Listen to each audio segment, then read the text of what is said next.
podcast francophone qui vous parle Fantasy NFL. Je suis Soufiane et cette semaine on est au complet. On est au complet parce que je suis avec Aptin. Salut Aptin. Bonjour Soufiane, bonjour Marc. Et Marc. Salut Marc. Bonjour. Donc Marc en direct de Londres comme d'habitude et Aptin et moi-même de retour de Londres puisque on a passé le week-end. On en parlait il y a 2 secondes. On a passé le week-end ensemble. Marc, tu peux le dire. À Londres pour voir le match de Londres de cette semaine qui opposait les Titans aux Chargers. On va aborder ça dès ce début d'épisode. Petit rappel sur le programme du jour. On va commencer du coup avec le récapitulatif de la week 7 de Fantasy Football. On enchaînera avec le waiver wire pour la week 8. C'est toujours aussi dur à dire. On enchaînera avec le bilan de la Ligue Fantasy Ballers et enfin la preview de cette week 8. De cette week 8. On va faire un compteur. C'est horrible. Semaine, ça ira plus vite. Semaine 8 ouais, ou week 8. Quoi qu'il arrive, c'est parti pour l'épisode 45.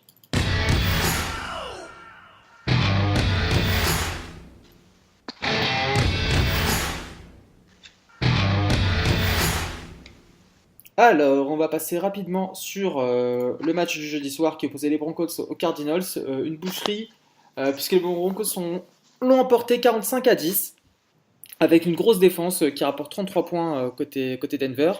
Emmanuel Sanders, meilleur receveur de la semaine avec 24 points, suivi de Lindsay qui marque aussi son touchdown à 16 points. Côté Cards, toujours aussi décevant, pas grand chose à côté se Cards, mettre tout ce que tu as besoin de dire, c'est que ça a coûté le job au coordinateur offensif.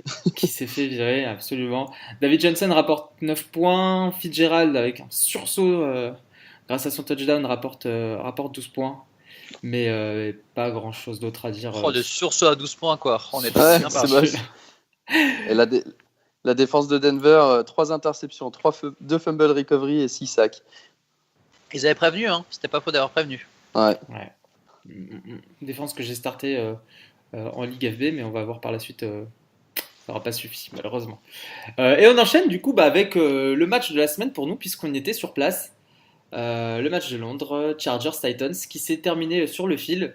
Victoire des Chargers 20-19, avec pas mal de points côté LR. Rivers qui rapporte 20 points, Tyrell Williams, Marc, sous tes yeux, qui rapporte 20 points aussi. Mike Williams, 12 points.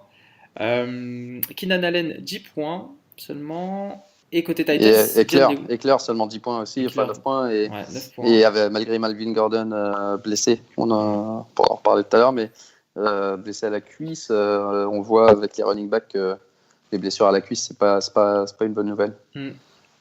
Côté Titans, John Lewis rapporte 19 points, Derrick Henry 14, Tajay Sharp 14. Qu'est-ce que vous avez pensé de ce match, les gars ?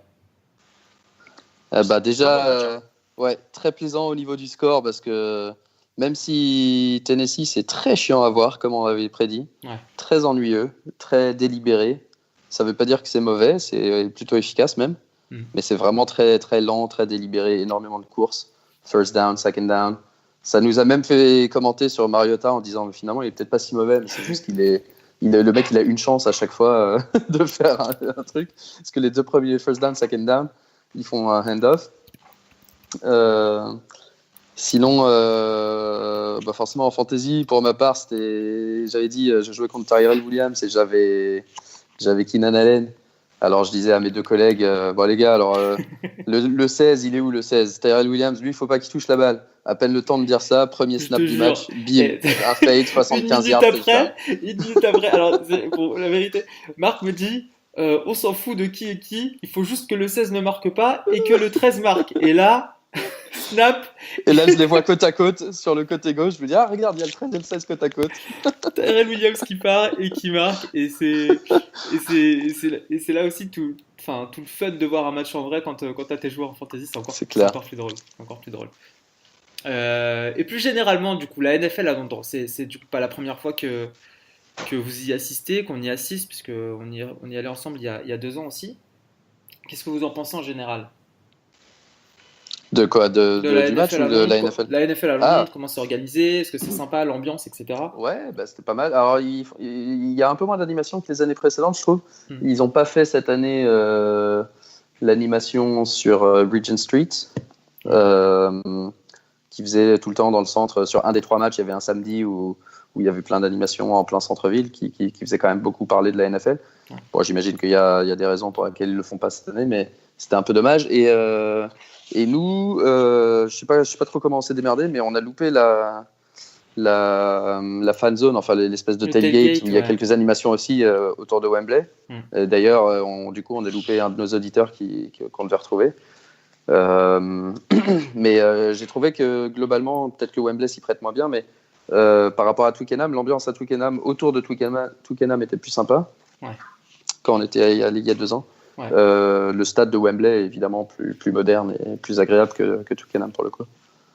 Mais ouais, bonne ambiance et ça fait vraiment convention, quoi. Y a aucune drôle, hein. On a vu les 32 équipes, les fans on a vu les 32 maillots. Les maillots des 32 équipes, on a pu trouver les maillots des 32 équipes sur tous les fans. C'est ce qui est drôle, hein, parce qu'on en parlait entre nous, mais aux États-Unis, quand tu vas voir un match des 49ers contre par exemple les Vikings, t'as que des mecs déguisés, habillés aux couleurs des 2 équipes. Là, c'est tout l'inverse, tout le monde a son maillot de son équipe préférée et ça fait, comme tu dis, vraiment convention, quoi. T'as vraiment l'impression que les gens viennent pour se faire signer des ballons et montrer leur maillot.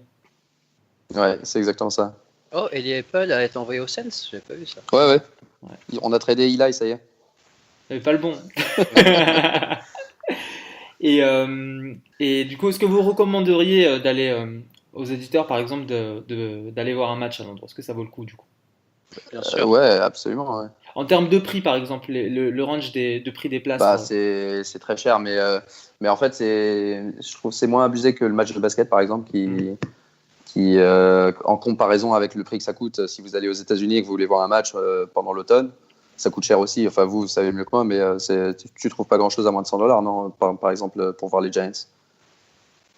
Ouais, nous on a payé, je crois, entre 150 et 200 la place. C'est ça. Alors que là, on a payé 70 pounds, donc ouais, $100. $100, on était bien placé, on était en bas, on était en tribune basse. Ouais. Et au MetLife à New York, on était vraiment en tribune haute. On voit bien aussi, mais la place était plus chère et moins placée. Donc ouais, c'est ça. Alors que le basket dans pratiquement toutes les villes, sauf peut-être Golden State ou les Lakers maintenant, dans toutes les autres villes, vous pouvez voir un match quand vous voulez pratiquement, et ça coûtera jamais ces prix-là. Alors que pour voir le match à Londres, Atlanta, je suis pas sûr. Ouais, Atlanta, c'est toujours vide. Au match à Londres, c'est difficile d'avoir des places. On n'a même pas réussi, Aptine et moi, et en plus de ça, c'est hyper cher pour ce que c'est, quoi. C'est souvent pas des belles affiches. Donc non, je trouve que la NFL fait vraiment un bon taf pour avoir des matchs intéressants. Et puis surtout, il y a beaucoup de fans, quoi. Ouais, c'est vraiment sympa à voir et le stade est assez rempli. Après, voilà, on est d'accord pour dire que l'équipe qui est censée jouer à domicile à Londres ne joue pas vraiment à domicile de toute façon. D'ailleurs, à un moment, on disait c'est abusé parce qu'il y avait genre third down pour Tennessee, un truc vachement important, third and six, un truc comme ça, tu vois, au début de la deuxième mi-temps, enfin au milieu du début du quatrième quart-temps plutôt. Un play vraiment important, tu vois, genre si les Chargers récupéraient la balle, ils menaient de 6 points. Et là, tout le monde se met à hurler. Et on était, mais mec, vous avez rien compris. C'est censé être l'équipe à domicile. Non, pardon, c'était l'inverse. C'était les Chargers qui avaient justement la balle. Qui avait la balle. Et tout le monde se met à gueuler. Ouais, tout le monde se met à gueuler. Et Rivers, il comprenait rien. Et les mecs des Titans, les défenseurs, ils faisaient les gestes avec les bras. Genre, avec les bras bruit, tu vois, pour chauffer le public, ouais. Comme s'ils étaient chez eux, en fait. Ouais, c'est ça. Et tout le monde faisait de plus en plus de bruit. Ils sont cons, quoi. Et bon, ça prouve que, enfin, il y a vraiment pas d'équipe à domicile. Et ils ont beau essayer désespérément parler de Jacksonville à chaque fois, Jacksonville. Ouais. Je trouve que ça serait vraiment une monumentale connerie. Enfin, je vois pas comment ça peut marcher d'avoir une franchise à Londres en permanence, même s'ils en créent une nouvelle from scratch, mais encore moins s'ils en font venir une autre, parce que les gens sont pas fans d'une équipe, ils sont pas fans de Jacksonville, les mecs ils sont fans de leur team, et on le voit très bien. Il y a les 32 maillots, il y avait des maillots des Chargers évidemment, mais il y en avait pas plus que le reste, quoi. Ouais, et surtout, je vois pas comment ils pourraient jouer, les mecs. T'imagines faire un transatlantique toutes les semaines? C'est pas possible. Okay. T'imagines pour affronter les Seahawks? Elle serait tellement désavantagée, cette équipe-là. Affronter les Seahawks, même les Chargers. Les Chargers, ils ont fait un très bon route. Remarque, elle serait désavantagée. D'un autre côté, elle aurait un avantage, c'est qu'ils ont l'habitude de faire l'aller-retour et que les autres équipes, à chaque fois qu'elles viennent, elles auraient des distractions. Non, elle serait désavantagée à mort. T'imagines le voyage à chaque fois, toutes les semaines. Non, c'est pas compliqué. Après, aussi, pour revenir au tarif, mine de rien, au final, c'est quasiment. Enfin, on est dans le même ordre de prix que si tu veux aller voir match du Paris Saint-Germain au Parc des Princes, par exemple. Ouais, mais ça, c'est parce que vous êtes des raccros. Quand tu vas au Louis II, tu payes 10 balles. Hein. Oui, c'est normal. Faut qu'ils remplissent le stade aussi à Louis II. Bon, bref, on va arrêter de parler de On soccer passe au prochain. et on passe au suivant. Bon, juste... Ah oui, si, on a pu rencontrer. Bon, on l'avait tweeté, mais on a aussi pu rencontrer les amis de Touchdown Actu. On a vu sur place Raoul et c'était Lucas. Lucas. Raoul et Lucas du site Touchdown Actu qui étaient sur place, donc en tribune presse, qui on a papoté quelques minutes. C'était très sympa de les voir. On leur fait un petit coucou. Et je vous propose effectivement d'enchaîner avec le match du dimanche soir, 19h. Alors juste pour la petite histoire, Ouais. nous on voulait aller au bar pour les matchs de 18h, enfin 19h oui. en France. Le spot de Marc. Ouais, et dernière action de Tennessee, donc ils égalisent pas justement, ils reviennent à 19-20. Et là, on se dit, ah putain, il va y avoir prolongue, on va rater tous les matchs, tu vois. Ouais. Et en fait, je vois, ils s'alignent pour 2 points. Je fais, ah putain, excellent. Donc là, on se lève, on se dit, quoi qu'il arrive, c'est fini, tu vois. Ouais, s'ils y arrivent, ils gagnent, s'ils n'y arrivent pas, ils perdent. Et donc là, il lance un truc, le gars la chope, mais je vois un drapeau, et je sais plus si c'est toi ou Aptine qui partait en courant. Je dis, non, attends, drapeau, on revient. Un flag, ouais. Et il se passe forcément 10 minutes et tout de conversation, de reviews, de machin. Et là, il lance le truc, il foire, et je sais pas, on était une quarantaine à partir en courant dans les couloirs, tu vois, genre, pour choper le premier métro et arriver le plus vite possible en ville. Exactement. Ouais. Et du coup, on est arrivé pratiquement pile pour le début de Patriots Bears. Exactement. Patriots Bears, un match avec beaucoup de points. Mine de rien, 38 victoires. Soufiane, le maître de la transition, quoi, vas-y. Bah, bien aidé par Marc. Victoire des Pats. Et Aptine le mettre pour foutre en l'air la transition. Le mec pas professionnel du tout, quoi. Bon bah sans transition, victoire des Pats 38-31. Tom Brady qui rapporte 22 points, James White 2 touchdowns 26 points, Josh Gordon sans touchdown qui rapporte 12 points, Edelman avec son TD rapporte 12 points. Une grosse défense des Patriots qui rapporte 14 points. Les Bears en face, on a vu un Trubisky unleashed qui rapporte 28 points avec 3 touchdowns, dont un rushing touchdown et 2 interceptions. Tariq Cohen qui met aussi son TD qui rapporte 18 points, Jordan Howard son TD 11 points et Trey Burton. Ptin, tu l'avais dans ton roster, qui rapporte 23 points aussi avec son touchdown. Et Sonny Michel, 2 points, il se blesse en début de match. Ouais, et apparemment, ça est moins grave que ce qu'on pensait. Il risque quand même de rater quelques matchs. Ouais. Rien de bien alarmant pour Sonny Michel. Un petit mot sur Trey Burton ? Ouais, il est très bon. Enfin, c'était un des favoris d'Aptine, donc peut-être Aptine, tu vas en dire 2 mots, mais c'était un de tes favoris Titan en début de saison. Il avait un petit peu galéré au début de mémoire, puis là depuis 2-3 matchs, il est vraiment, vraiment présent et utilisé par Trubisky. Non, tout va bien. Ok. Et Trubisky, donc Titan, quand on voit les Titans d'aujourd'hui, l'état dans lequel c'est, le mec 9 réceptions, 126 yards. C'est le receveur numéro 1, donc excellent. Avec un Trubisky qui est en feu et qui apparemment risque pas de s'arrêter là. Le match suivant, Buccaneers-Browns, victoire des Bucks 26-23. Côté Bucks, pas grand chose à se mettre sous la dent d'un point de vue fantasy. Jameis Winston rapporte 22 points, Mike Evans 14. Côté Browns, Mayfield rapporte 21 points. D'ailleurs, pour la petite anecdote, au bar où on était, on a rencontré un couple qui était dans la même université que Mayfield. Dans la même université que Mayfield. Alors quiz, c'était quelle université ? Alors là, je sais pas, j'étais même pas là quand je dirais. Comment ? Dauphine. Il est con. Allez, la réponse ? Je sais pas, je compte sur vous, c'est vous les experts. Ok, d'accord. Expert en NCA, non, je ne pense pas. Bon, en tout cas, Nick Chubb a aussi rapporté. Non, c'est Landry qui a rapporté. C'était Oklahoma. Ok. Landry a rapporté 21 points aussi, Nick Chubb 14 et David Njoku 13 points. Ouais, donc petite news quand même pour la semaine. Bon, c'est vieille news maintenant, mais on en parle parce que on fait un podcast hebdomadaire. Carlos Hyde, le running back des Cleveland Browns, a été envoyé à Jacksonville. Du coup, Nick Chubb le starter, c'est soi-disant Duke Johnson, mais on a bien vu qu'ils ont fait ça pour donner du volume à Nick Chubb, 18 carries, 80 yards, il a eu son touchdown. Johnson, il a eu un seul carry et il est utilisé à la réception. Donc voilà, gros volume pour Nick Chubb fin de saison. Si jamais dans votre ligue les gens dorment un peu, bon, c'est peut-être un peu tard, mais de toute façon on l'avait tweeté immédiatement. Cette fois-ci, j'ai retenu la leçon. Je l'ai pris dans toutes les ligues et ensuite j'ai tweeté parce que sinon, Soufiane il fait l'inverse lui. Alors pour une fois, je l'ai eu avant lui. Et côté Bucks, pas hyper important, mais Peyton Barber s'est apparemment blessé, donc c'est pour ça qu'il a un peu moins joué.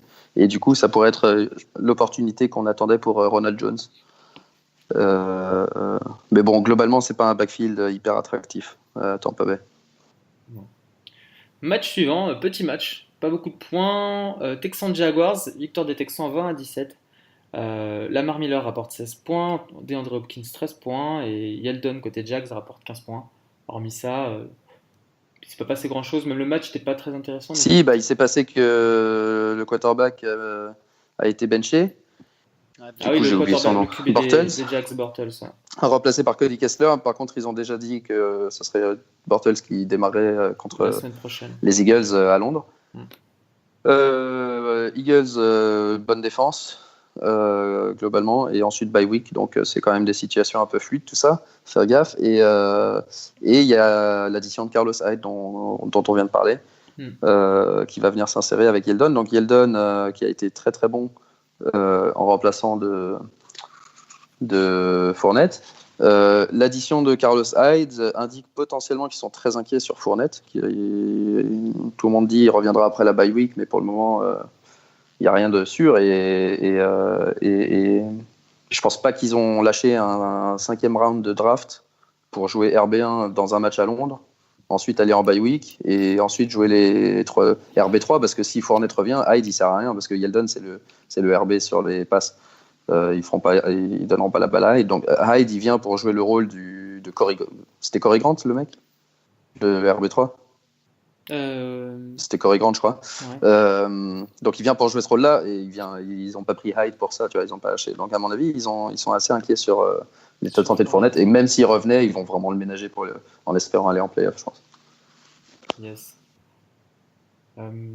Et on va enchaîner avec le match suivant qui opposait les Vikings aux Jets. Jets qui tant bien que mal ont essayé de marquer des points. 12 points pour Herndon qui marque son touchdown, mais qui perdent donc 17-37. Et chez les Vikings, Cousins rapporte 18 points. Murray, qui est un peu foutu de sa gueule en voyant son maillot dans le Nike Store, mais finalement il rapporte 21 points. Adam Thielen rapporte 22 points. Donc des Vikings. Thielen est vraiment monstrueux. Hein. Ouais. Tellement régulier. Je crois que c'est le premier receveur en fantasy. Ouais, largement, mais c'est assez historique, quoi. Il met des touchdowns pratiquement à tous les matchs et surtout il dépasse les 100 yards tous les matchs. Ouais. Une dizaine de réceptions à chaque fois.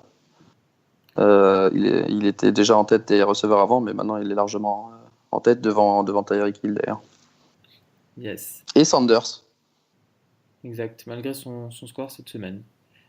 Match suivant, Colts-Bills, large victoire des Colts, 37-5. Côté Colts, on a eu Andrew Luck qui a mis ses 23 points, Marlon Mack qui rapporte 29 points, T.Y. Hilton 17, côté Bills, McCoy blessé rapporte 0 points, et Chris Ivory qui prend le relais en rapporte 12. Un petit mot sur l'attaque des Colts ? Ouais, on sent qu'avec le retour d'Hilton, le retour de Mack, ça leur a fait du bien, clairement. C'est les deux joueurs qui ont été le plus utilisés. Enfin, je dis ça, Hilton n'a pas été extrêmement utilisé, c'était plus des réceptions efficaces en fait. 25 yards, mais 2 touchdowns. Dont un avec une passe de 1 yard. C'est ça. Ils ont donc Luck très efficace, mais 4 touchdowns à la passe pour seulement 156 yards. Donc ça, c'est pareil, c'est le genre de stat un peu chelou, un peu inhabituel. Mais bon, efficace en fantasy. Marlon Mack, excellent, c'est leur meilleur running back. À voir s'il arrive à rester en forme. Mais je sens que toutes les semaines, on annonce un running back différent à Indiana. Ouais, et c'est essentiellement à cause de blessures et que du coup, ils utilisent leur running game de manière un peu différente à chaque fois. À noter que McCoy s'est blessé côté Bills. J'ai pas vu si c'était considéré comme grave ou non, mais il s'est blessé dès le début du match. Ouais, Donc s'il est out, honnêtement, j'ai pas vu. Mais s'il est out, c'est toujours pas mal pour Chris Avery. Bon, c'est franchement pas l'option qui fait rêver, mais encore une fois, c'est vraiment en fonction si, du si, match-up. il va rater le prochain match. Il va rater le prochain match, McCoy.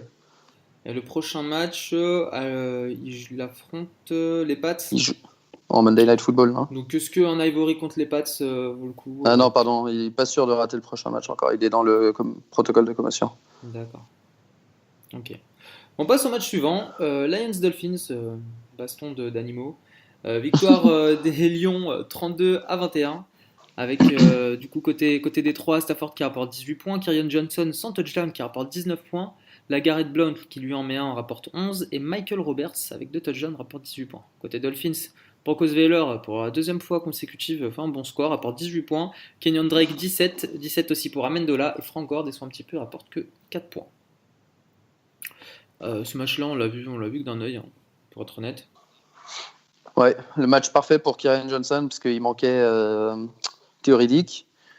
Du coup, très gros score, peut-être un candidat à un sell high, même si il pourrait rester bon, mais c'était le calendrier. Miami a donné pas mal de gros scores de running back comme ça depuis le début de la saison. Ouais. Et en plus, il manquait Riddick. Si tout le monde est là, je suis pas sûr qu'il fasse 19 points toutes les semaines comme ça. Ouais, semaine 8, il affronte les Seahawks. Semaine 9, les Vikings. Derrière, les Bears. Ouais, c'est ça. C'est peut-être effectivement, comme tu dis, l'occasion de le vendre. Match suivant. Panthers-Eagles. Victoire des Panthers. Match assez serré. Victoire des Panthers 21-17. Avec côté Panthers, Cam Newton qui rapporte 24 points. McCaffrey sans touchdown en rapporte 11. Devin Funchess 15 et Greg Olsen pour son retour marque un touchdown et rapporte 8 points, c'est pas énorme mais c'est sympa de le voir de nouveau sur le terrain. Côté Eagles, Carson Wentz 21 points, Alshon Jeffrey 18 aussi pour Hertz qui s'est fait littéralement retourner par un joueur des Panthers et Dallas Goedert qui rapporte 12 points.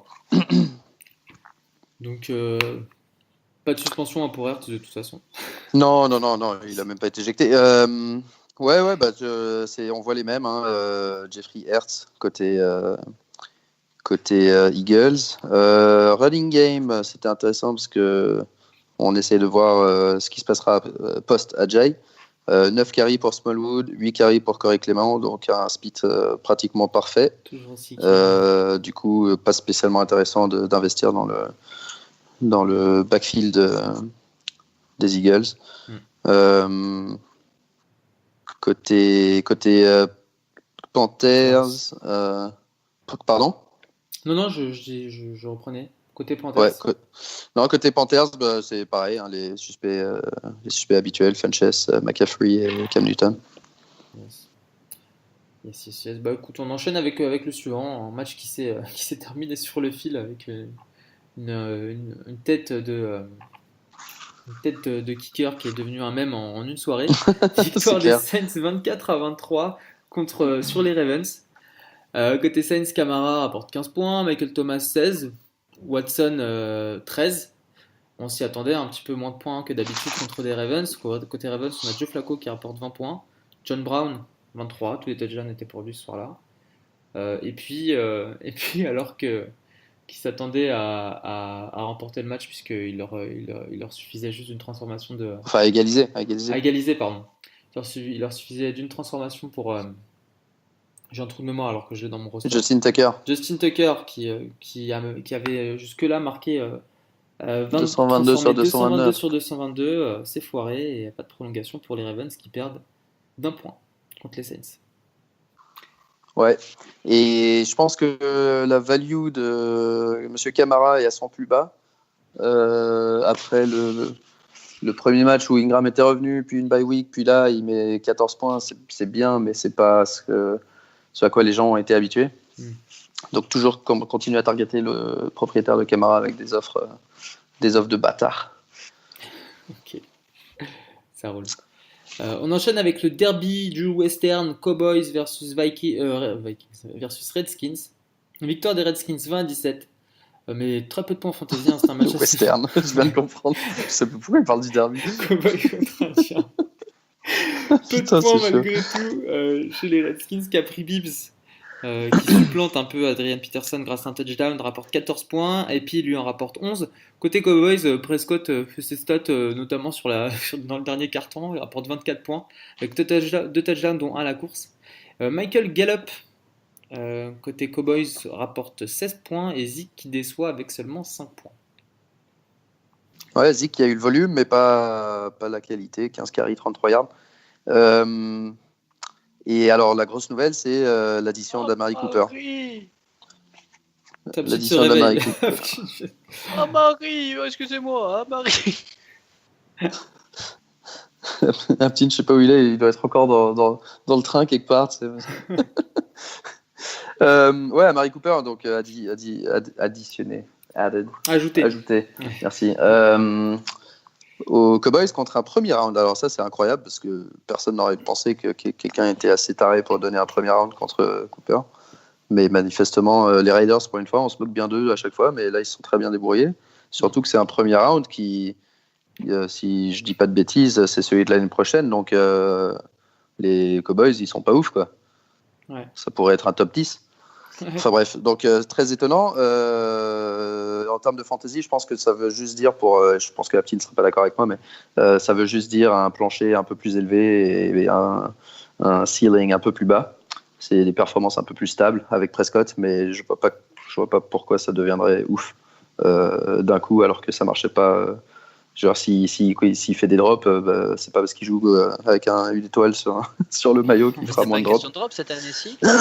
Bah c'est une question d'occasion parce qu'il fait des drops. Non, je suis pas d'accord. Pour moi, c'était juste une question d'occasion. Je sais que t'es pas d'accord, c'est pour ça que je le dis. J'ai préambulé en disant Aptin ne sera pas d'accord. Dans tous les cas, tu peux enfin, pour le coup, t'es clairement pas utilisé. Donc c'est justement, tu en parlais en plus avec Chargers Bleu. Mais si tu lâches un premier round, bah c'est pas pour utiliser comme tu l'as utilisé avec les Raiders, tu vois. Donc je pense quand même qu'ils sont un minimum intelligents, même si ça vaut pas du tout un premier round. Mais si tu lâches. On parle des Cowboys, hein. Non, je sais. Mais enfin là, pour le coup, tu peux pas te tromper 2 fois d'affilée, tu vois. Tu peux pas lâcher un premier round et ne pas l'utiliser, tu vois. Ouais. Donc après, c'est pour ça que son plancher sera plus haut, mais je vois pas. Moi, je sais pas les grosses passes, c'est pas. Moi, je le vois comme un receveur 2. Pour le coup, je le vois vraiment comme un receveur 2. Tu vois que le meilleur receveur de cette semaine, c'est Michael Gallup. Non, mais tu rigoles, mais Gallup, il est pas mauvais. Hein. Oui, mais Gallup, il commençait à bien monter, etc. Mais là, au final, si tu vois qu'un mec comme Beasley, il est là pour les faire down, etc. Moi, franchement, je pense qu'ils ont signé Amari pour le faire jouer, quoi. Et pour moi, là, je vois jusqu'à la fin de l'année un receveur 2. Ouais, moi je pense pas. Moi je pense que ça sera toujours un flex/banc. Banc, ok. Flex/banc. Un mec du start sit, un mec que tu peux plugger une bye week, mais ouais, au moins je pense qu'il fera clairement pas des 2 ou des 1 comme il a pu faire, ou même un 0 une fois. Enfin, le 0 c'était parce qu'il s'était blessé, mais je pense pas qu'il fera des 29. Et c'était ça le truc, c'est que sa performance est reposée à Auckland, il faisait soit des, tu vois, cette année c'est quoi, il a fait 2, 17, 3, 23 et 1. Donc je pense et 0. Donc je pense que ça sera beaucoup moins irrégulier, mais il n'y a plus l'upside qu'il y avait avec Derek Carr, je pense. C'est ce que, après, sa performance sera directement corrélée à celle de son QB. Est-ce que passer de Derek Carr à Prescott, c'est un vrai upgrade? Je pense pas que ce soit une vraie upgrade. Et par contre, est-ce que ça affecte Elliott à votre avis? Parce que depuis le début, on dit toujours, ouais, il y a Prescott, il y a Elliott surtout. Elliott, et puis il y avait personne d'autre. Ouais. Non, je pense pas. Après, moi, ce qui m'a fait marrer, c'était le premier mauvais match d'Elliott, et en fait, ils se sont rendus compte que si Elliott était un minimum contenu, et que l'offensive line, voilà. Tu crois, et en fait, tu crois que c'est vraiment ça, parce que les mecs, ils ont craqué en 2 heures comme ça, ils disent, ah putain, Elliott, le jour où il est pas bon. Alors mais non, parce qu'au final, tu dis, dès cette année, on peut jouer les playoffs, parce qu'au final, quand tu regardes la division, elle est pas ouf. Ouais. Et ils perdent un match parce que Elliott était contenu, et parce qu'au final, on n'offre aucune solution à Dak Prescott, tu vois. Ouais. Donc tu dis, si je sais pas si c'était le même jour ou 2 jours après, il craque pour Amari Cooper, En tout cas, ça va être marrant. Là, c'est sûr. Là, on est bien d'accord, ça va être marrant. Après, moi, je pense qu'il sera utilisé. Ça ajoute du piment, ça donne plus d'options. Ça donne envie de regarder les Cowboys. C'est ça.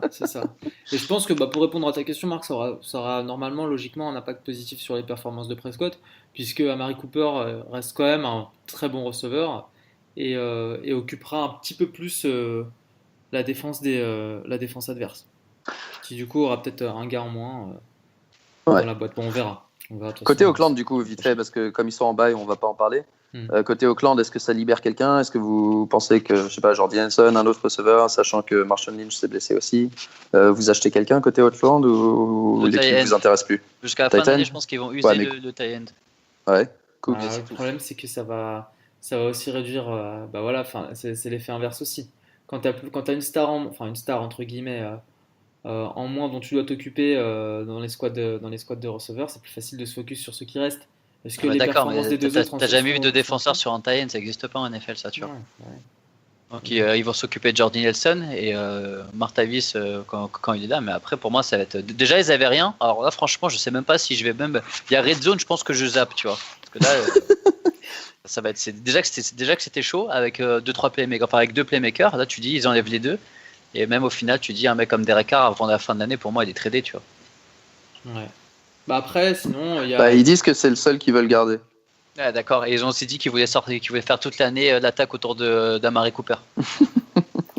Sinon, après, tu as aussi Doug Martin à récupérer, je pense, sur les waivers. C'est un running back proven.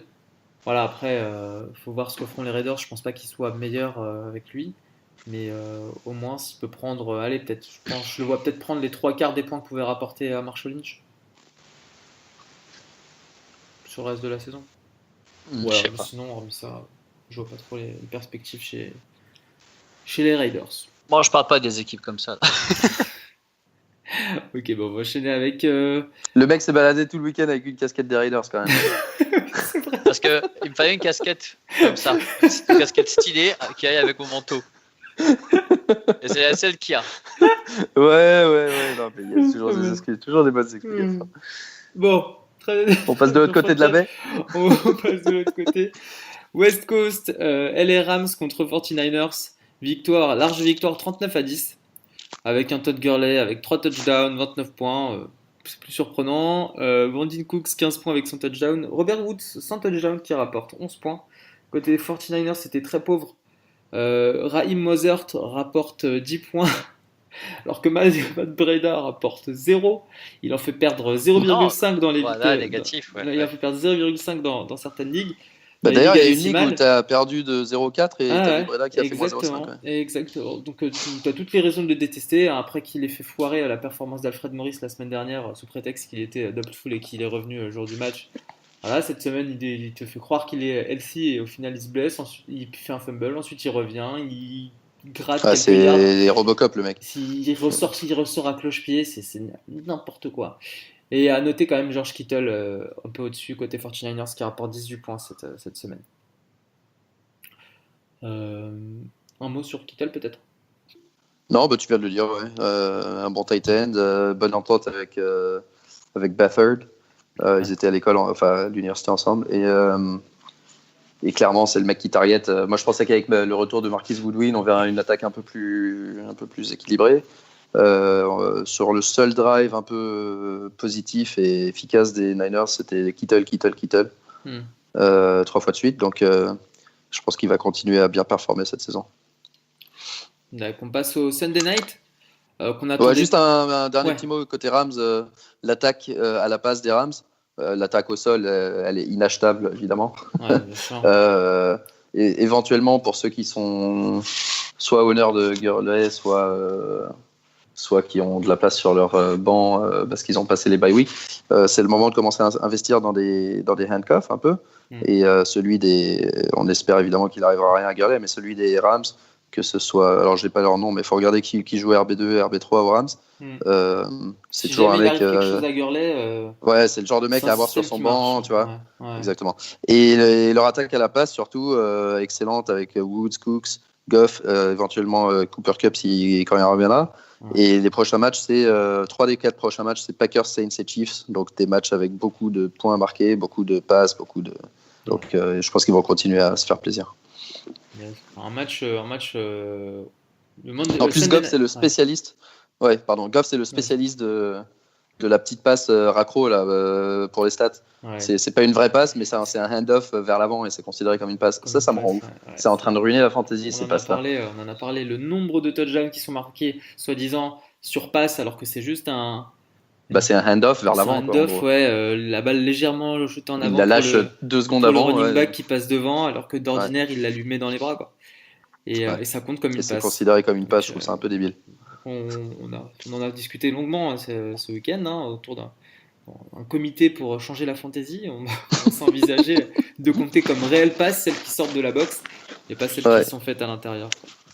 Mais bon, on enchaîne avec le Sunday Night Chiefs-Bengals, un match qu'on voyait plus équilibré qu'il ne l'a été, puisque les Chiefs l'ont emporté 45-10, avec un Mahomes toujours au top à 33 points, qui est le meilleur QB de la semaine. Kareem Hunt, meilleur running back de cette semaine, avec 3 touchdowns et 35 points. Spencer Ware, mine de rien, rapporte 10 points sans touchdown. Tyreek Hill met son touchdown habituel. Toujours points. Le trio, quoi. Travis Kelce, 12 points sans touchdown. Côté Bengals, Dalton décevant. On l'attendait peut-être un peu plus au-dessus que ça. Il rapporte que 8 points. Joe Mixon, 7 points. Magic Green, 15 points, mine de rien. Il y avait le joueur à avoir côté Bengals. Donc je vous demande pas si vous avez pas grand chose à dire, mais par contre on s'est endormi devant. T'es le premier à t'endormir. On s'est endormi devant parce que c'était pas équilibré du tout, hein. Ça a été très vite plié. Et juste pour continuer sur les backup running backs, Spencer Ware est un deuxième exemple. Il va être utilisé de plus en plus. Ils vont vouloir ménager Hunt parce qu'ils sont à quoi là, 6 et 1, c'est ça? C'est ça. Donc plus ça devient easy, plus ils vont vouloir le faire jouer Ware. Et puis si jamais il arrive, encore une fois, on touche du bois pour que ça n'arrive pas, mais un truc à Hunt, Spencer Ware immédiatement dans une bonne attaque retrouvera un rôle primordial. C'est clair. Donc c'est le genre de mec à avoir sur un banc parce qu'ils servent à rien tant que c'est pas le cas, mais le jour où il est blessé, super content d'être le mec qu'il a, quoi. C'est clair, on l'a vu avec Eldon en tout. Et on termine avec le Monday Night un peu plus équilibré, en revanche. Falcons-Giants, victoire des Falcons 23-20 avec pas mal de points fantasy, on l'avait prévu aussi. Côté Falcons, Matt Ryan rapporte 19 points, Tevin Coleman 15 points, Julio Jones toujours sans touchdown rapporte 15 points. Et un nouveau receveur qui émerge dans l'offense des Falcons, Marvin Hall, qui avec un touchdown rapporte 14 points. Donc on rappelle Mosanou qui était blessé et Calvin Ridley aussi, qui ont joué mais qui ont pas fait grand chose. Côté Giants, Eli rapporte 21 points, Barclay 20 points, Odell 24 points, Shepard 19 points. Il y avait de la fantaisie à se mettre sous la dent dans ce match. Ouais, Shepard joue bien, Shepard joue vraiment bien. 167 yards réception. On savait qu'il était à l'aise dans l'axe du terrain sur les petites courses. Là, il a fait plusieurs courses profondes aussi. Bon, c'est la secondary d'Atlanta, on sait qu'elle est suspecte, mais il a bien ouvert le jeu. Une attaque assez équilibrée côté Giants. Yes. Malheureusement, ça suffit pas pour gagner. Malheureusement. Et sur ce, je vous propose d'enchaîner tout de suite avec le waiver wire. Parti.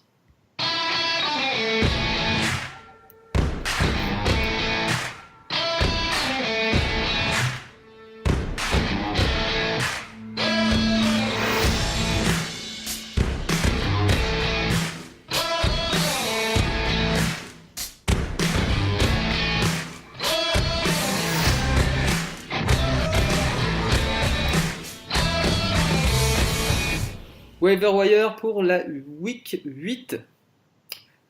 On a en bail cette semaine. Qui est-ce qu'on a en bail? Les Falcons, les Cowboys, les Chargers et les Titans qui se reposent après leur gros match à Londres. À qui est-ce que vous pensez pour remplacer les joueurs de ces équipes-là? Si vous avez des QB. De quoi? Non, pas de QB. On en a déjà parlé. Trubisky. Mais qui sera déjà pas mal pris. Je pense que. Ouais. Je pense pas qu'il ça fait 5 semaines qu'on parle de Trubisky. Ouais, mais au final, je suis sûr que les gens ne le prennent pas. On a peut-être Osweiler. c'est risqué, mais en deep, on a Osweiler qui affronte les Texans cette semaine. Euh, voilà, qui peut faire un peu le taf. Je vois qui d'autre. Beat Hard, Marc, tu le conseilles pas? Pas cette semaine, non. D'accord. Et, et Derek Carr, peut-être. ouais, Derek Carr à la limite. Il joue au Mais Colts, il est enfin sans Cooper pour l'emmerder. Euh, Non, je déconne. Non, il y a vraiment pas beaucoup d'options de stream cette semaine. C'est dur pour ceux qui veulent streamer, donc j'espère que vous avez un QB un peu plus safe. C'est pas une bonne option, une bonne semaine de stream. hmm. Bon, à la limite Mayfield, mais encore et encore. Il joue Pittsburgh? Ouais, Ouais. il y a plus facile. Bon alors, running back. Running back, bah, suivre la situation du côté des Pats. Sonny Michel est donc blessé, mais on ne sait pas pour combien de temps. On sait que c'est moins grave que ce qu'on craignait. Évidemment, ça va profiter à James White, mais il faut quand même il faut d'autres running backs. Donc il y a le rookie qui a joué, Kenjon Barner. Euh, il pourrait avoir un rôle, donc ça c'est toujours intéressant parce que bon, forcément l'attaque des Pats produit quand même de la stat. Mais à suivre s'ils n'essayent pas de recruter un agent libre. Je pense à Mike Gillisley qui connaît le système, qui est dispo. Hmm. Euh, ou des mecs comme Darkwa qui est disponible aussi, qui joue pas trop mal avec les Giants l'année dernière. Quelqu'un qui peut venir, enfin un corps supplémentaire pour venir aider. On sait que les Pats n'hésitent pas à faire venir des mecs et à les intégrer directement dans le système. Yes. Bah, on a parlé d'Oakland tout à l'heure, des Raiders. Ouais, le duo. Le duo Jalen Richard, Doug Martin. Donc cette semaine qui affronte les Colts, c'est pas un match-up très compliqué, je pense, qu'ils peuvent tous les deux avoir leurs opportunités, à voir qui prendra le lead. Malheureusement, on peut toujours jamais le savoir. Je pense que Doug Martin est un peu plus proven que Jalen Richard. Mais à suivre. Sinon, je voyais aussi Raheem Mostert qui a pris le lead d'un côté 49ers. Maintenant qu'on est Ouais, bah sûr ça que dépend Ouais, toujours ça des. dépend de Mais on est Breda, sûr qu'il est blessé? je sais Non, pas. on sait jamais. Moi, je touche plus à ça. Je touche plus aux Niners. Ah, pour le coup, moi, je pense que c'est la semaine où il va être benché, comment il s'appelle, enfin benché, Breda? qui va enfin commencer, ouais, Breda qui va commencer à reposer sa cheville. Et au final, on a vu que quand il jouait pas, bah, c'était, enfin, le RB2, c'était Mostert qui a montré des bonnes choses, hein, qui a Hmm. montré des belles choses lors du dernier match. Et pour moi, moi, je sais que je vais mettre un peu de thune sur lui. Quel bluffeur celui-là. Ronald Jones aussi, on en a parlé tout à l'heure. Ouais. Surtout si Barber est blessé, il n'y aura pas d'autres running back. Et puis surtout, Tampa Bay, c'est le moment qu'ils fassent jouer leur rookie, parce que sinon ça ne sert plus à rien. Hmm. Ils sont assez loin au classement. Et puis les handcuffs dont on a parlé tout à l'heure, hein, Spencer Ware, Malcolm Brown éventuellement pour les Rams, et quelques autres mecs. Euh, Et en Desper pick, Chris Ivory en backup de McCoy si jamais il ne joue pas. Ouais, J'ai- dans un blowout contre les Pats. ouais, peut-être pas le bon match, mais Ouais. Et sinon, ouais, je pense qu'on a fait le tour. En drop candidate, vous pouvez lâcher Marshall Lynch, hein. On pense pas qu'il rejouera même cette saison, hein, très franchement. non, il ne rejouera pas cette saison et pas pour la fantasy en tout cas. Mm. Et, en receveur, Un receveur, j'aime bien. T'en avais parlé il y a une semaine ou deux. Enfin, c'était peut-être juste parce qu'il avait scoré un touchdown. Tre'Quan Smith des Saints qui n'a pas fait grand-chose, mais c'est une question de calendrier et le fait que Ted Ginn est blessé maintenant sur la injured reserve. Donc Tre'Quan Smith joue beaucoup de snaps. Il est aligné receveur tout le temps. Deuxième receveur en face de Michael Thomas. Mhm. Et il voit des targets. On sait que l'attaque des Saints est prolifique. Et il devrait être encore dispo vu le match qu'il a fait la semaine dernière contre une bonne défense de Baltimore, mais ils vont avoir des défenses plus sympas à venir. Rapidement, moi je vois aussi Amendola, mais rien de bien sûr. On rappelle que son quarterback c'est Brock Osweiler. Ouais, bah, on a vu une grosse différence entre Osweiler et Tannehill. Ouais. En ce qui concerne Amendola, il faisait rien avec Tannehill, il fait 2 bons scores avec Osweiler. On sait que parfois il y a des bonnes relations QB-receveur. Et Osweiler sera starter cette semaine une fois de plus, donc ne serait-ce que pour cette semaine, ça peut être un bon stream. Yes. Et Geronimo Allison. Packers, s'il est pas déjà pris. Je le vois quand même pris dans 61% des ligues. Ouais. À Denver, Courtland Sutton, j'ai entendu des rumeurs de trade pour Demaryius Thomas. Si c'est le cas, Sutton serait le WR2 en face de Sanders. Il joue bien, hein, il est vachement targeté. Il joue bien, ouais. Il joue bien, donc s'il y a un trade, ça serait une très très bonne option pour la fin de saison. Et peut-être aussi Martavis Bryant qui du coup peut profiter du départ Vas-y, lui. d'Amari pour prendre un petit peu de workload. Ok. Si on a fait le tour, on va passer à la suite. Vous aviez d'autres joueurs? Non. C'est bon. Ok. On passe à la Ligue Fantasy Ballers.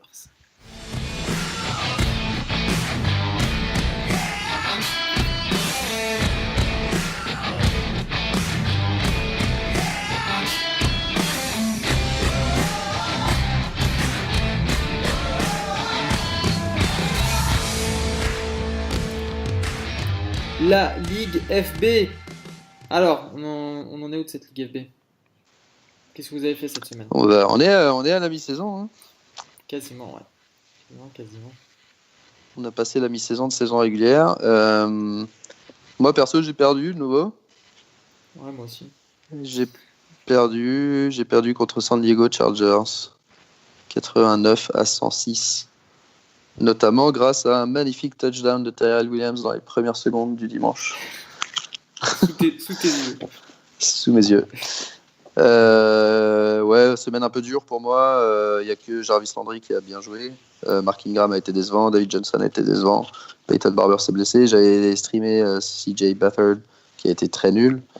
Donc ouais, semaine à oublier en ce qui me concerne. T'avais Connor en bail, hein, qui est d'habitude ton... Ouais. Oui, Connor en bail, mais ça explique pas. Même avec Connor, j'aurais probablement perdu.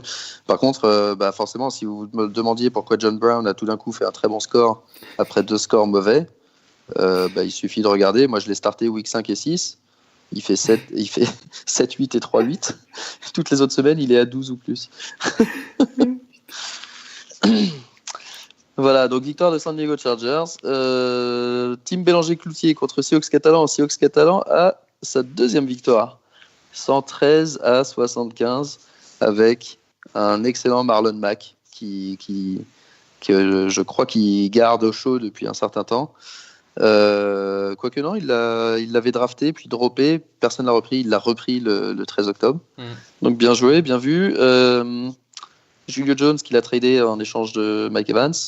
Benjamin Watson en Titan. Grosse perf en général de son équipe, 113 points. Et en face, très mauvaise perf de Bélanger-Cloutier, 75 points, avec Yeldon qui joue bien, mais on sait qu'il a tradé la semaine dernière, donc il a obtenu Yeldon, il a tradé Howard et Hilton qui marque 19 points. Il a tradé aussi Elliott qui n'a pas été bon cette semaine, mais qui sera meilleur probablement long terme que Smallwood. Qui sont RB2. Donc voilà, et puis Dolphins, il a starté la défense des Dolphins, -5. Donc ça explique la lourde défaite. Lyon a joué Chicago, le derby. Et Lyon a perdu. Lyon n'a pas de chance cette année. Il est 3 et 4, mais il marque beaucoup de points à chaque fois. Là, il a perdu 99-105. Ça s'est joué ils étaient ex-aequo avant le match du lundi soir où Austin Hooper a marqué 6 points en faveur de Chicago. Et donc, victoire de Chicago Bears. À noter aussi, côté Lions, LeSean McCoy qui était aligné, qui est sorti après son premier snap. Donc, ça coûte cher. Broncos contre Touchdown Actu. Un des matchs, il y a eu 2 matchs très serrés, ça c'est un des 2. Victoire de Mehdi, 109,7 à 107,8, donc même pas 2 points d'écart. James White, on en a parlé, 26 points, bien aidé par la blessure de Sonny Michel. George Kittle, 18 points. Donc voilà, des bons joueurs. Il a récupéré Greg Zuerlein sur le waiver, il me semble. Il était dans cette ligue. Il avait été droppé, donc il l'a récupéré sur le waiver. Bon timing, bien vu. Qui rapporte immédiatement 13 points. Une des grosses valeurs sûres en termes de kicker. Côté Broncos, défaite malgré une bonne équipe, globalement. Luck, Camara, Derrick Henry, Funchess, tous ces mecs-là qu'on a cités pendant le podcast. Légère déception quand même. On n'a pas cité Derrick Henry. Non, on n'a pas parlé d'Henry, mais il a été bon, il a mis un touchdown, quoi. Et légère déception pour Diggs, qui met que 6 points et qui est clairement passé derrière Thielen, je pense, en tout cas en termes de performance. Et ensuite, nos deux amis. Donc, on va commencer par Aptin. Tu jouais contre Bullet Club. Victoire relativement confortable avec le meilleur score de la semaine, 128-110. Je dis relativement confortable parce qu'il y a eu 2-3 moments où tu n'étais pas serein. Pendant la soirée, j'ai vu une table de billard qui a pris un coup, et puis toi, 1 heure plus tard, tu me dis mais je comprends pas, j'ai mal à la main, qu'est-ce que j'ai fait et tout. T'as explosé une table de billard, ah ouais, c'est vrai et tout. Donc ça, c'était c'était sur le touchdown de Tariq Cohen, je crois, ou celui de Drake, je sais plus. Mais ça commençait à t'irriter sérieusement de voir ces deux running backs performer. Et la défense des Pats, qui tu disais toi-même, elle crée jamais de turnover, elle génère jamais de turnover, et comme par hasard contre toi. Ils ont généré 2 interceptions et 2 touchdowns. Ouais, donc tu t'en sors avec les suspects habituels. Sauf que toi, tu as fait pas mal de trades, mais effectivement, McEvans, t'as Yeti Wilton qui rapporte 30 points à eux deux. Burton, un bon match. Winston, un bon match. C'est un très bon pick-up, Winston, sur le waiver. Je sais que je l'avais drafté justement pour ça, et puis j'ai été pas assez. Je l'ai droppé parce que j'avais besoin de joueurs, et puis ensuite, j'ai pas été assez agressif pour le récupérer. Donc, bien joué. Côté Bullet Club, il y a vraiment plus grand monde dans cette équipe. C'est difficile à comprendre, mais c'est ce que je me disais. Il a quand même mis 110 points. Il a quand même mis 110 points. C'est vrai qu'il y avait du nom et il n'y a plus de nom, mais il y a de la performance. Donc à voir ce que ça donne. En tout cas, pour le moment, c'est plutôt vers le sauvetage de la relégation qu'il faut regarder. Et le dernier match entre Zeus, alternativement surnommé le professeur, l'arrogant, le châteux. Le châteux, comment l'a appelé Mehdi aujourd'hui? Il a dit mince, c'était quoi l'adjectif?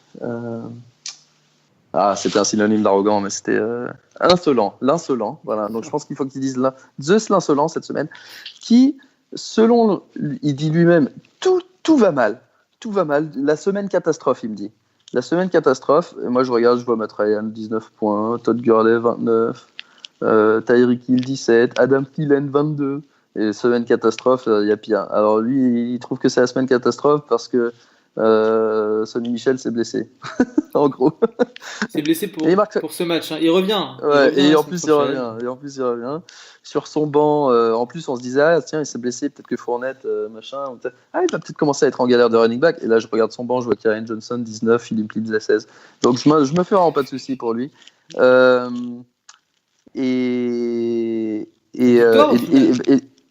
Comment ? Et victoire en finale de Zeus. En fait, j'allais dire, ouais, c'est ça, victoire 108,7 à 108,1 contre toi, Soufiane. Très malheureux, qui a perdu, qui avait bien démarré avec la défense des Broncos, 33 points. Ma semaine, ça a été un roller coaster. Je suis parti. Qui a bien fini avec Beckham, 24. Ouais. Mais entre-temps, Gronk s'est blessé. T'as longuement hésité. Qui sera ton Titan ? Et t'as choisi le seul qui t'a pas fait gagner. Il y a le seul qui a fait 0. Alors, c'est pas faute de lui. Il y en a eu beaucoup qui ont fait 0. Alors, attends. Ma semaine, ça a été un roller coaster. Oui, bien sûr. Il y en a qui ont fait 2, excuse-moi. Comment est-ce que je pouvais savoir que parmi si Justin Tucker, il avait mis son 223e extra point, il aurait pas gagné. Alors, j'ai commencé ma semaine en me disant, bon, bah, de toute façon, ce match-là, il est compliqué. Il était projeté à 40 points de plus que moi. Jusqu'au jeudi soir, où je me réveille et que je vois que la défense des Broncos rapporte 33 points et que je me retrouve projeté quasiment au même niveau que lui. Donc je commence à réfléchir. Je commence à me torturer le cerveau. En attendant, il y a effectivement la news de Gronk qui tombe, qui fait qui va pas jouer. J'ai réfléchi. Et puis au final, je prends effectivement Gérald Everett. qu'on connaissait pas, quoi. T'es bon. TE des Rams, parce qu'avec la blessure de Cup et contre des 49ers qui concédaient beaucoup de points au tight end, je me suis dit qu'il avait peut-être l'opportunité de marquer. Mais à ce moment-là, comment est-ce que tu voulais que je me doute que la différence se ferait de 1 point? Donc voilà, j'ai tenté, je me suis foiré. Et je t'avoue que ce matin au réveil, quand j'ai vu le score, j'avais à peu près la même tête que Justin Tucker quand j'ai coupé Non, mais c'est fou. J'avoue, le mec, il gagne parce que Justin Tucker a raté pour la première fois de sa vie un extra point. Entre autres, hein. Mais C'est bon, incroyable. c'était serré, c'est la preuve que bah voilà, il est pas si inaccessible que ça. Justice sera rendue en playoff, les Non. amis. Justice sera rendue en playoff. Mais oui, le capital chat est tellement en surplus là, tellement excédentaire que Faut qu'il le l'élastique rende à va un moment forcément donné. péter. Ouais. Ah, mais Du coup, on en faudrait est qu'on où en là? parlait, mais si Ouais. du coup il part sur plusieurs matchs sans Sonny Michel, Fournette, on l'a mentionné, mais ça va mal aussi. Thielen, qui pour moi dans tous les cas va commencer à baisser un peu. Bah, c'est ça. Moi, En je fait, pense tous que les ces joueurs prochaines sont au semaines, max. ouais. Donc, il y a C'est forcément ça. une sorte de régression qui va arriver. Mais la question, c'est. De toute façon, il a la meilleure équipe, ça, il n'y a pas de souci. Bah, Donc, c'est- Ouais. la question qui se pose maintenant, c'est purement week 15 et 16 pour lui. On en a parlé, c'est aussi le risque d'avoir une équipe de galactiques, c'est que bah, forcément les joueurs qui sont dans des équipes très performantes, arrivés à la fin de saison, en préparant les playoffs, vont un peu plus lever le pied. Ouais. Donc, au classement, ça nous donne Zeus avec 7 victoires et plus de 1000 points marqués en 7 matchs. Bears avec 6 victoires.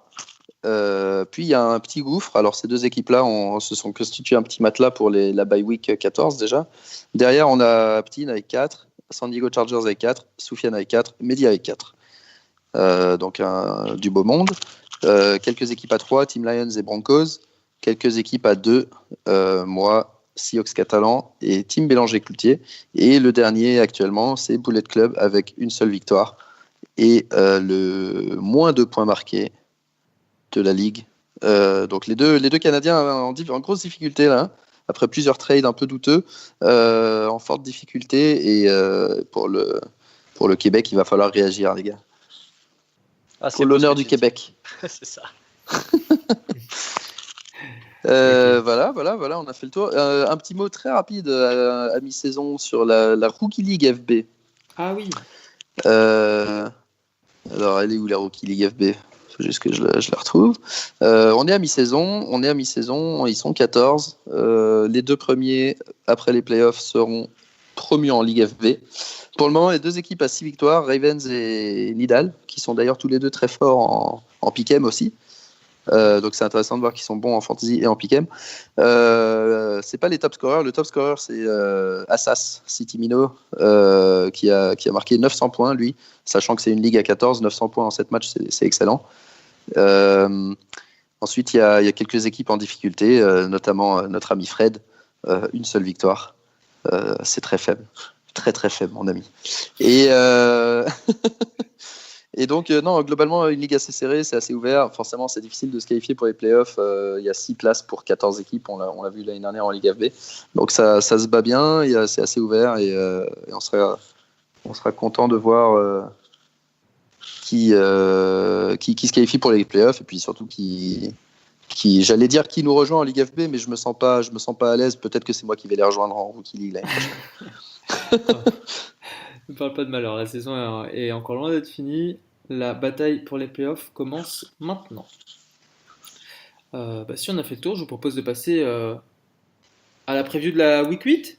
Putain, je l'ai bien Week dit. 8. Je l'ai bien dit. C'est parti.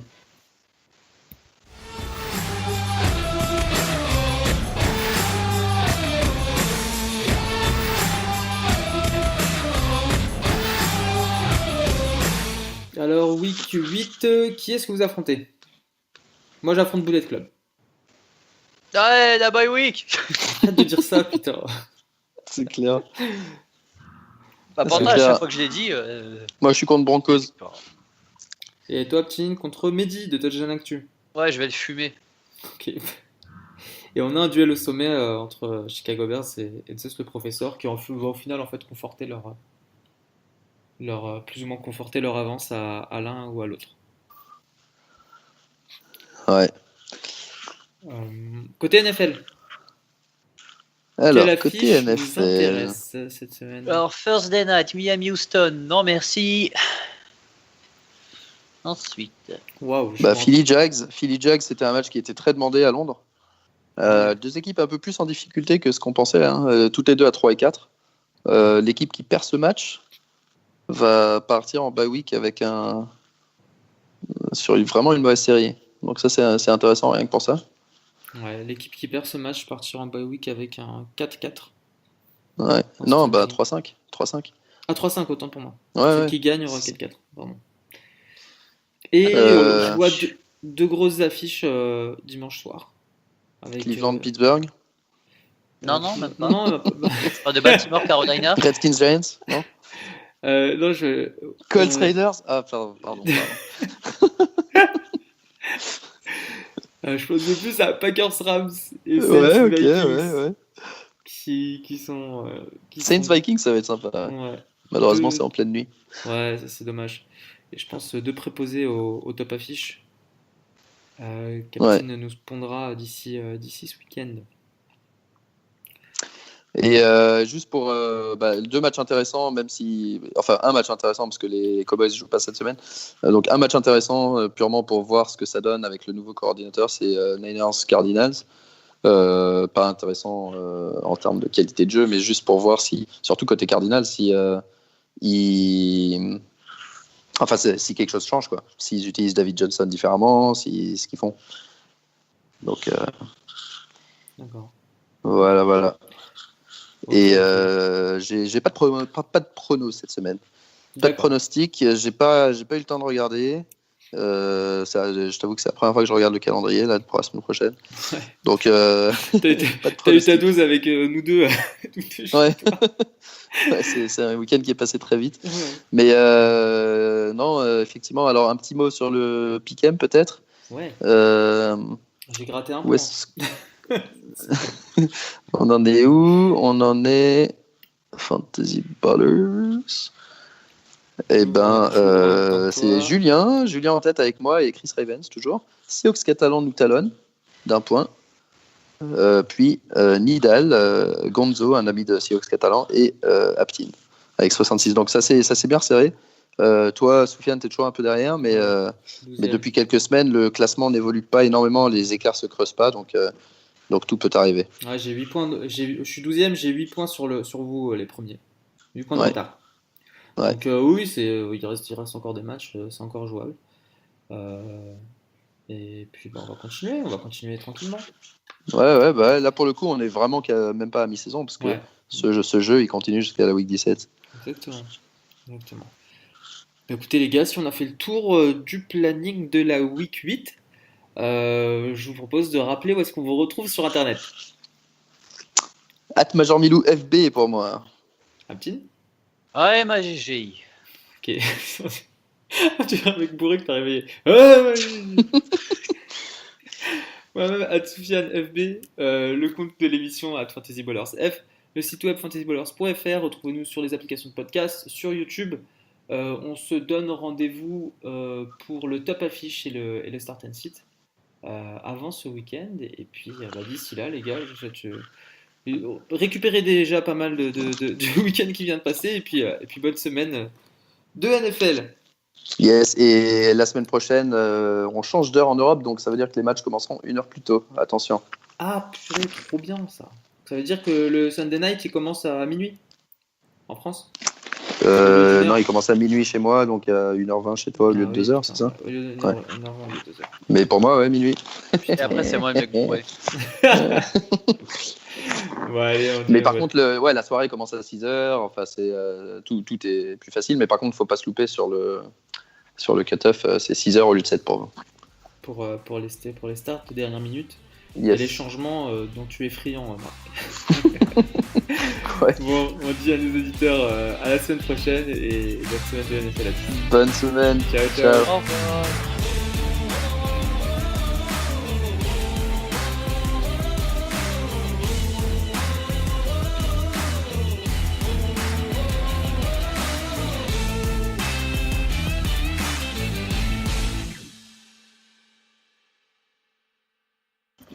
Ah, on devrait vivre ensemble tous les trois. Franchement, c'était trop bien ce week-end. Grave. C'est vrai que c'est du truc. Je pense que ça serait pas une bonne idée pour nos vies, mais ça serait drôle. Ouais.